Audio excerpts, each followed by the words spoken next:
আমার এক সাবস্ক্রাইবারের রিকোয়েস্টে ফাইনালি বানিয়ে ফেললাম কচুর শাক। তো কচু বাবা কেটে দিয়েছে।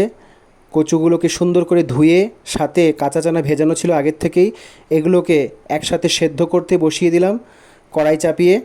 এগুলো সেদ্ধ হতে হতে চলুন মশলা কী কী দিয়েছি সেগুলো আপনাদেরকে দেখিয়ে দিই। একেবারে ঘরোয়া মশলা। ফোড়নে অবশ্যই দেবেন 5 ফোড়ন এবং তেজপাতা। আর সাথে যা যা মশলা রয়েছে আপনারা দেখতেই পাচ্ছেন, সবার বাড়িতে উপলব্ধ থাকে এগুলো। কড়াই চাপিয়ে দিলাম। কড়াই চাপিয়ে এগুলো কি করছি, সিদ্ধ করে নিয়েছি। সেদ্ধ করে এখন কড়াই চাপিয়ে দিয়ে দিলাম সরষের তেল এবং ফোড়নে কিন্তু অবশ্যই 5 ফোড়ন এবং তেজপাতা, চেরা কাঁচা লঙ্কা দিয়ে দিলাম।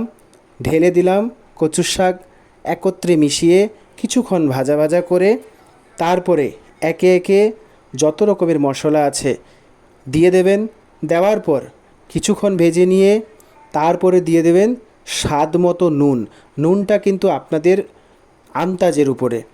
তারপর কিছুটা ভেজে নিয়ে জলটা যখন শুকিয়ে যাবে কষিয়ে নিয়ে যখন বুঝতে পারবেন হয়ে এসেছে, শেষে নারকেল কোড়া দিয়ে নামিয়ে নিয়ে তৈরি হয়ে গেছে কচুর শাক ঘরোয়া পদ্ধতিতে। কেমন লেগেছে ভিডিওটা জানাবেন। যদি ইউজফুল মনে হয় অবশ্যই কিন্তু একটা কমেন্ট করে যাবেন। পরবর্তীতে কী ভিডিও দেখতে চান অবশ্যই কমেন্টে জানাবেন।